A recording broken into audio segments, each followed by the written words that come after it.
Hey guys, and welcome to another FIFA experiment. Today, the microscope is on Charlton Athletic to see what would have happened if they had have kept their best players. We're going to give them their best players back and see how they do in League One, the Championship, and finally, the Premier League. So join the Vibe Gang to vote on our next experiment, along with lots of other perks, and of course, like the video if you like it. Let's go. So here is the team that Charlton are going to field for this experiment. So a lot of players here that have come through the Charlton youth ranks and are now playing their trade at either a high level. Basically, I've gone with, if you're above 70 rated and you used to play for Charlton, you're probably making this team.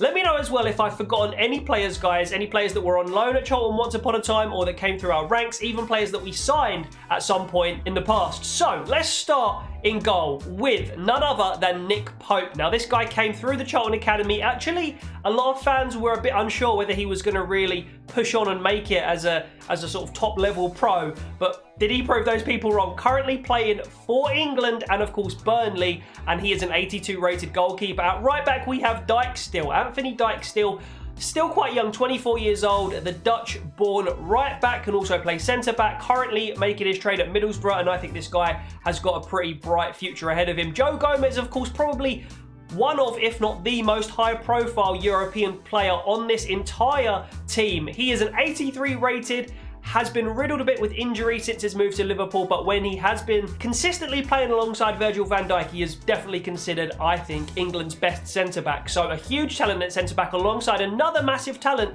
Ezri Konsa, currently 23 years old, playing for Aston Villa in real life, 77 rated. So that very solid back three there is going to be very instrumental in hopefully the success we see in this experiment. But let's see to what extent that success comes. De Silva at left back, the first player who's not actually a Charlton youth product that we've spoken about so far. Jay De Silva actually came on loan to Charlton for, I think, a season and a half or 2 seasons from Chelsea, and he as well got Player of the Year at some point. Highly rated left back. Very good, very young, and I think he's another one that has a bright future, maybe even an international future ahead of him.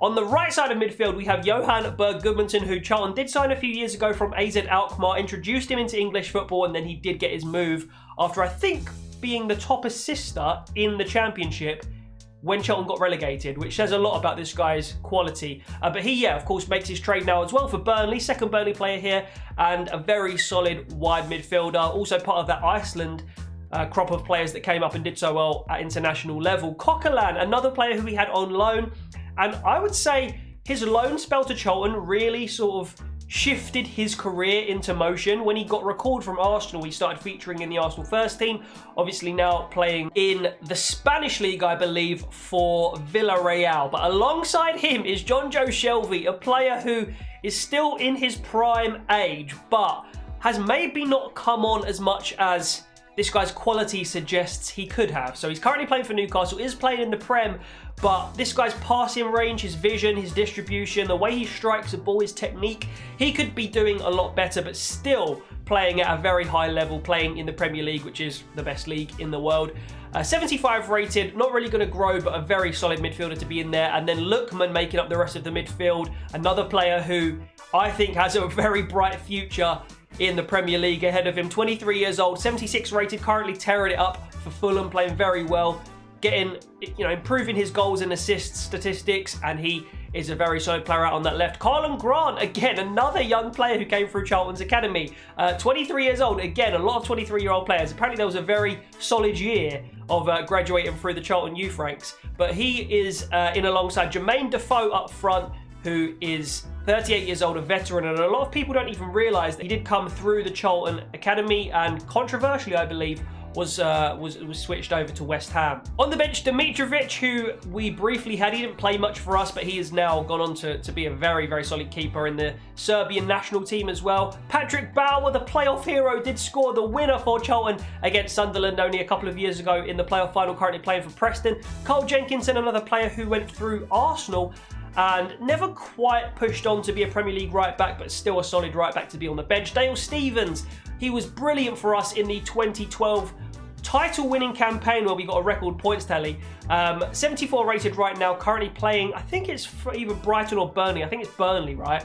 But he's a very solid midfielder to come off the bench as well. Joe Aribo currently tearing it up for Rangers, and he is part of that Rangers team that are pushing now in the Europa League latter stages, and of course have just won their first title in a long while, beating Celtic to the title of the SPL. So he is another promising young player. Steffi Mavididi, a player who I think we had on loan from Arsenal when he played in a Charlton shirt, and he's now, I think he went to Juventus, he's now playing for, I think, some sort of Spanish team, I can't actually remember. But again, another 22-year-old player, very young, very promising, who can play up front and on that wide left to rotate in with Lookman, maybe Grant, Defoe, and then Lyle Taylor, who a lot of Charlton fans consider a bit of a Judas, on the bench as a very good quality championship level striker. In the reserves then, we've got Dylan Phillips, we've got Zachariah Bergdich, Morgan Fox, a bit of a scapegoat in his time at the Valley, Sami Ajayi, the goal-scoring centre-back currently playing for West Brom in the Premier League, one of the best centre-backs right here that I have ever seen in a Charlton shirt, and that is Michael Morrison, who is currently playing for Reading, who are pushing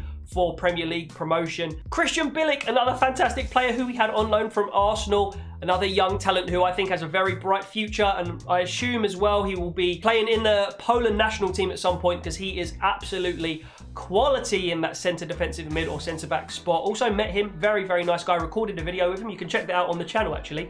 But yeah, Christian Bilic, lovely guy, fantastic player as well. Harry Arter, another player that came through the youth and played at a pretty decent level in his career. Conor Gallagher, a player who I wish we didn't lose midway through last season, because I think Charlton would still be playing their football in the Championship if we had kept hold of this man last season. Again, he got a move to a Premier League side, playing for West Brom this year. Josh Cullen, a fan favourite who we had on loan for 2 consecutive seasons from West Ham, now playing at Anderlecht. Casey Palmer, a good young player, promising young player who is, I think, playing for Bristol City at the moment. Tariq Fosu, who had a very good spell at Charlton before he was kind of frozen out the picture for reasons I still don't quite understand. But a very solid, young-ish player who can play out on that wing. Jordan Ibe, another player who's made his trade in the Championship and the Premier League at different points in his career. Still got probably his best football in front of him, and a good solid player to rotate in with our 2 wingers. We've also got Jordan Bataka, who played for Charlton. Didn't play brilliantly for us. He was decent. He had a bit of flair about him, but he's gone on and he has improved at least his FIFA rating. And then Michael Smith as well, who came through the Charlton ranks, currently putting goals in the back of the net for Rotherham United. So that is the team that we are going to take into these 3 experimental seasons. Now, I want you guys to go to the comments right now and leave your thoughts on where you expect us to finish in League One, then the Championship, and then the Premier League. Do you think we can survive in the Premier League? Let's find out. Rightio, so season 1 in this experiment, the League One season. Now, you would expect with the quality of players that we have on the pitch that Charlton would win the league by quite a lot. Now, the record points tally, I think, in League One is, I think, 102 or 103. Charlton had 101 or 102, and then I think like the following season or 2 seasons after, Wolves broke it. Anyway, let's see first and foremost how we performed against Charlton in the league. So we didn't play them in April, May, or March, February. Okay, we lost 2-0 at home. By the way, I should have probably explained this, but I have taken control of Hull so that we do get access to the League One statistics for the season. So we managed to lose 2-0 to Charlton on the 27th of February, and in the tie at the Valley, the score was, must have been really early on, we lost 4-0. Wow, we lost 4-0 at the Valley to Charlton, so that gives us signs that they were a bit of a weapon, a bit of a force to be reckoned with in the league. So let's back out of the calendar, let's go to the league. Wow, why have they only played 44 games? Okay, I guess we'll sim till the end, till like the 22nd, and then we'll see what the actual league table is like after every team has played their games. So having completely simmed the whole season, didn't take any attention to any development plans, Hull actually finished 4th. So the team we controlled actually made the playoffs. Maybe as a little bonus, I'll see if we win the playoffs. But Charlton, which is the focus of this experiment, did win 33 games, drew 8, and lost only 5. Now, I'm surprised they even lost 5, to be honest. I thought they might do a little Invincibles thing, you know. But 107 points. They won the league by, wait, let me do some quick maths. 22 points. Yes, that's correct. 22 points with a 64 goal difference. That's absolutely vulgar behaviour. But Peterborough were the other team that managed to qualify for automatic promotion. And then, wow, Doncaster, you know, finishing rock bottom with Swindon, Burton and Shrewsbury also going down. And then, yeah, Ipswich, Oxford and Portsmouth joined us in the playoffs. So Steffi Mavididi was top scorer, 29 goals. Lyle Taylor next with 23 in 40 matches. So he seemingly actually started ahead of, I guess, Defoe up front most games. It looked like Grant also got on there in 7th place with 15 goals. So it looks like it was Taylor and Grant, which was a very formidable strike partnership for Charlton in the past. I think that was the striking options they went with. Also, Lookman must have been dropped. I'm not quite sure. He's not on here anyway, unless he was sold. I did actually ban transfers in the summer, but you never know what happens in January. We'll have another look at that. Mavadidi also top of the assist charts with 9, although joint with Taylor and Westbrook. Grant also on there. Any more Charlton players on there? No. Pope did get the most clean sheets by 8, 23 clean sheets in 41 matches, which is incredible. And Dimitrovic, an 81 rated and a Serbian international, very harsh for him to not get any game time really in the season. So it looks like they kept all their forwards. In midfield, it looks like they pretty much kept everybody as well. I don't think they sold anybody. No, Lookman's still there, Mavadidi's still there. Everybody I think is still there who we put into the team.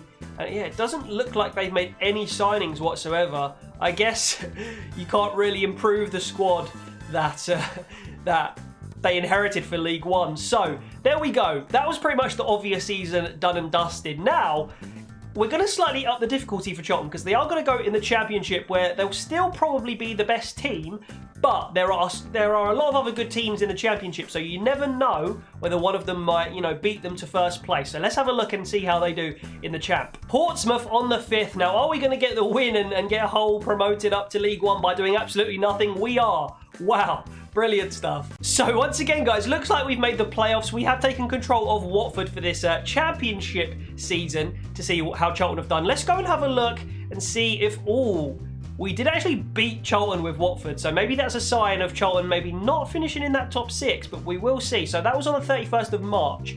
If we go back a little bit further, can we see the other result against Charlton? So it must have been really early on. Must have been in August, and it was. We lost 2-1, so a win and a draw for Watford, who we're controlling against Charlton here. So, I don't know. The Championship, again, very tight league. It's going to be very tight, I reckon, at the top. Like I said, we did get playoffs in the end, so I'm going to see what the league is saying. Here we go. EFL Championship. It looks like Charlton finished second, so they did get automatic promotion, but actually, it was Bournemouth who won the league and just beat Charlton out by 1 point. They lost 9 games this time in the Championship season, Charlton. They won 31 games and drew only 6, so it was a very close run thing. Even Swansea were like breathing down their necks a little bit, but Charlton did manage to get the automatic promotion as that 4-star team. Very, very close there. And yeah, we finished, where did we finish? As Watford, we finished 4th again, same as where we finished with Hull in League One. So a little bit off that Swansea points tally there. Reading and Norwich, the other 2 teams in the playoffs. And going down, Coventry, Rotherham and Luton, 3 teams that you would kind of expect to be in a relegation scrap there. But those are the teams that went down. Let's see whether Charlton signed anyone this season and also what the top scorers were in the league as well. So Carlton Grant this time, top scorer in the Championship with 24 goals. Akpom second. Watford did have Dingley there with 18 goals in 8th place. And yeah, only 1 Charlton player on that list, it looks like. And even if you scroll down, no more Charlton players make it on there. But Grant was top. And then onto assist, it was actually Groneveld from Bournemouth who finished top of the tree there with 9 assists. But joint second was Carlton Grant again, who had 8 along with a few other players there. Were there any other Charlton players? Mavadidi again, as well as Joe Aribo in 23rd, who chimed in with 6 as well as Mavadidi, so they actually got the same in the end. Top of the clean sheets charts, this time, nowhere near the top, Nick Pope. He was in 14th place there, 7 clean sheets for him, literally 10 off Begovic. Oh, and I beg your pardon, I've just seen in 7th place there, Dimitrovic actually played potentially more games than Nick Pope, which is interesting, I suppose. Very, very different to last season. I guess that's a form thing. But 11 clean sheets for him in 7th place, and then Pope with 7. So maybe it was a big rotation. Maybe they played half the games each. I don't know. But yeah, Begovic way clear there of the 2 Charlton boys with 17. Woodman also with a very good season. And Foster, who is our own player with Watford. Let's have a look at Charlton's players. Did they sell anybody? Did they sign anybody? So, again, the same 5 players there. It's all the players that we put into that squad. So no signings up front.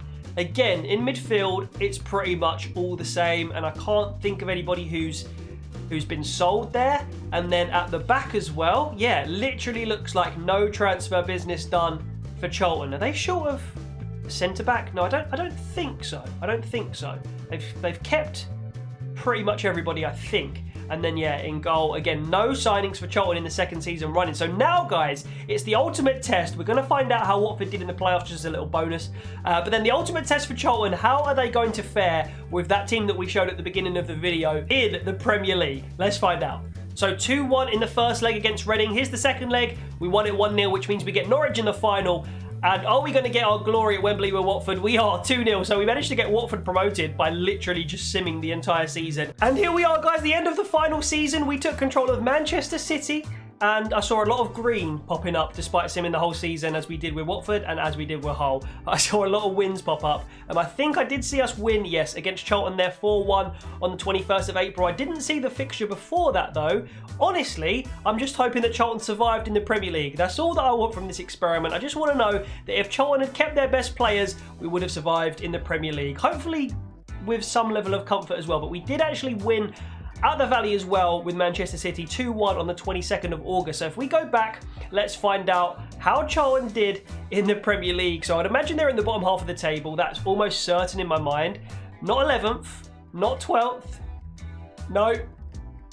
Palace finished above them.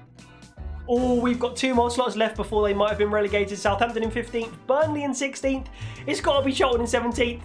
And it is, they did survive in the Premier League, 37 points, only 3 short of the magic 40. But they did survive to fight another day in the Premier League, which is great news. Sheffield United, Brighton and Leeds were deemed worse. And actually, there's a pretty comfortable 5 points gap there between Sheffield United and Charlton. And then if you look above them, there was only 1, 2, 3 points even up all the way to Crystal Palace. So it could have been a slightly different story. We could have even seen Charlton up in mid-table regions, but it's good to know that if Charlton did keep their best players, they would be doing very well. Let's say that much. And just as a side note, we finished 3rd, and we finished 9 points off of the eventual champions Liverpool, which is interesting. Spurs also above us. So Lyle Taylor this time was the highest Charlton player up on the top scorers list. He managed to bag 12 goals in the Premier League, as well as Karlan Grant. Again, it was that lethal striking partnership of Taylor and Grant. Defoe nowhere to be seen really in any of the 3 seasons that we simulated. The top scorer of the whole thing was Harry Kane, which does not surprise me at all. Top on the assist chart was Sigurdsson. Any Charlton players creeping in on there? Doesn't look like it. And then clean sheets wise, yeah, Charlton not in that top 15. And again, I don't know if they switched their keepers. It was Dimitrovic again who was above Pope, and he only got 3 clean sheets. Wow. So yeah, a lot more of a difficult season, but still, survival is all that matters. And they did actually make a signing in January this time. Leandro Damião came in. I don't know how good this guy is. You guys can go and look it up on the website So FIFA. In midfield, also no signings and no sales, I believe. And then at the back, again, no signings. And again, I don't think any sales. And exactly the same for goalkeepers. So yeah, they did actually make 1 signing this time. I guess that was just trying to compete with the Premier League boys. They had a very limited budget with like 2-3 million. I didn't give them any sort of boost that you can't if you're not controlling them. So yeah, Charlton did that all by themselves. They survived, and hopefully with a 17th place finish in the Premier League, they can go on and invest and carry on surviving in the Premier League with the personnel they've got. But guys, that is the end of today's experiment. Please do leave a like on it. Of course, subscribe to the channel. And if you do want to have a say in the next experiment that we do on the channel, you can join, become an early bird member or a Vibe Gang member. And yeah, you can have your say on the next FIFA experiment we do. Stay posted for all types of streams and videos to do with FIFA 21. And I'll see you in the next one. See you later.